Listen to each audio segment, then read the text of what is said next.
Harmy, let's talk about the 100 sale now.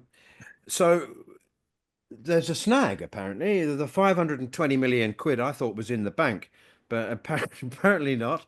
And it would appear that this snag is particularly pertinent to the two London franchises, particularly the Oval Invincibles, who I won't say are owned by, but the Ambani brothers, who are gazillionaires, as we know, own the Mumbai Indians and all the other Mumbai Indian franchises around the world. They're now in with the Oval Invincibles.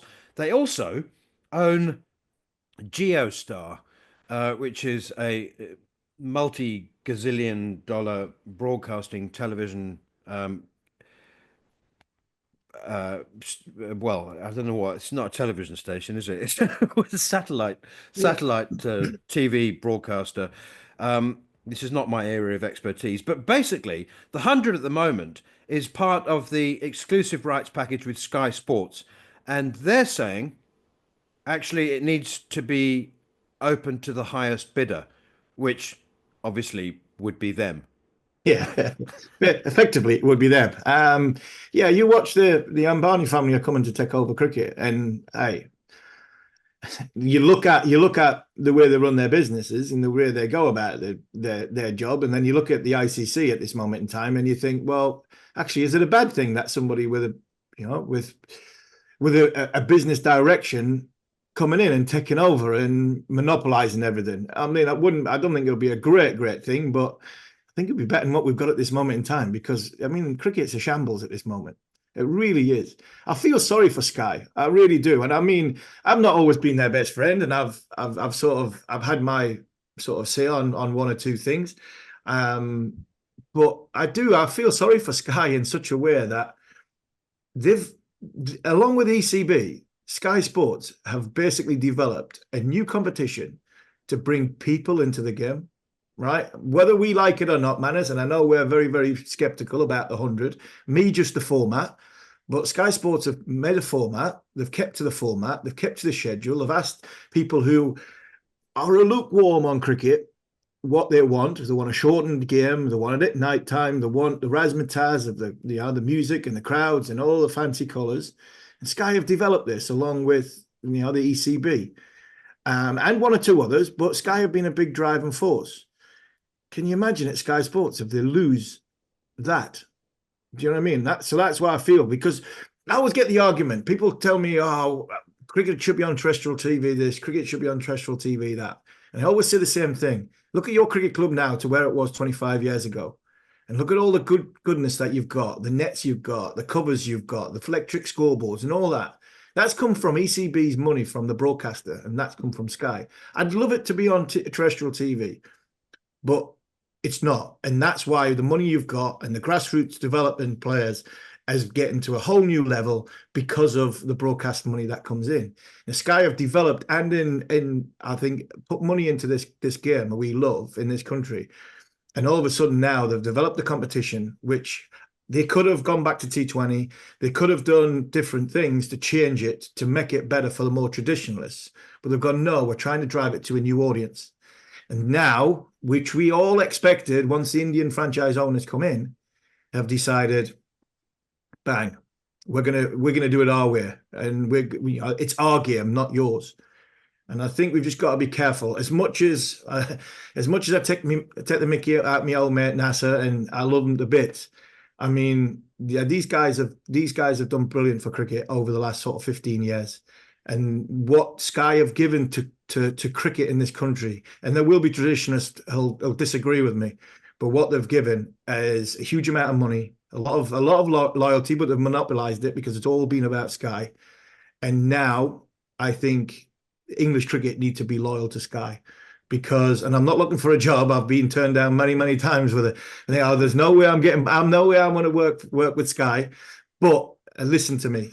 They have done very good things for English cricket. And I think English cricket needs to be loyal to Sky, because if the Indian owners come in and start changing the way we look at it, where is English cricket going to be? We'll end up with no championship cricket. We'll end up with two lots of hundreds, top and tail in the year. I mean, we've got to be careful that We don't just open the floodgates. Because for me, when people are going, yes, it's great. Darren Lehman said last week, 500 million, we're going to get 25 million coming into our club. These guys aren't coming in for just a picture at Lords in the middle of the summer. They're not coming in just to sort of say, all right, I own London Spirit, but you tell us what to do. They're coming in to dictate terms. And their first point of call has come earlier than I expected. But I mean, I feared straight away, as soon as the TV deal was about to come, which is 2028, it will go back to T20 cricket, which I reckon I was expecting. But I wasn't expecting, right, hold on, that Sky broadcasting package needs to be separate. Because the minute it is, English cricket will go downhill because the rest of the game is worthless, really, other than Test cricket. And that for me is where Sky we need to be looked after, because I think they've gone over and beyond to bring the 100 to you, and it's made a lot of money for the game. Now I think English cricket needs to look after Sky, because I think they've gone over and beyond to look after the cricket. So all the clubs now got 25 million pound each. They've all got this money coming in, but they need to make sure that we're not selling everything, because at this moment it looks as though if the Indians don't get their way, or the franchise owners don't get their way, there could be trouble ahead for the ECB. So they're in a pretty difficult predicament, because I mean, when I seen that headline that it's not sort of all signed and sealed because of the broadcaster, you're thinking, right, this is the early flexing of the muscles. They haven't even signed the contracts and they're telling them what the dictating the terms are. They don't own the 100 franchises. They own 49% of it. Worries me when they've got more of the higher percentage, because of where, they're not just selling. We're not just selling August. I think if they go down the road of selling Sky off as well, then their bat, their ball, it's all theirs. And I fear where English cricket could be off that. Three things to say there. Completely agree with you about Sky, and it's not as if they've paid tuppence halfpenny. They've Hmm. put hundreds of millions of pounds into the English game, and the English game has benefited. I know that in an ideal world, it would be nice free to air. The second thing to say is that the Indian investors, or the investors in the 100 teams, have also not paid tuppence halfpenny, and it would be very naive Yeah. to suggest that they won't look very hard and push very hard to get value for their money. We've seen it in all the other franchise tournaments around the world, so people shouldn't be surprised that the Ambanis want Yeah. value for money. 100%. Um, and the third thing to say, Harmy, is that I'm hearing really interesting things about the sovereign fund from Saudi Arabia. Yeah. They are going to get involved in cricket. So I've got my ear very close to the ground, and I'll hopefully be able to, or we will hopefully be able to talk about some developments in But that the changes weeks the ahead. landscape Yes, altogether. it does. I support and work for talkSPORT at Newcastle United, and that organisation that bought Newcastle United, they've not got tuppence happening. They've got a lot of money, and if they come into cricket, which I am expecting them to around the next TV deal, um, hopefully they get in bed with the Indians.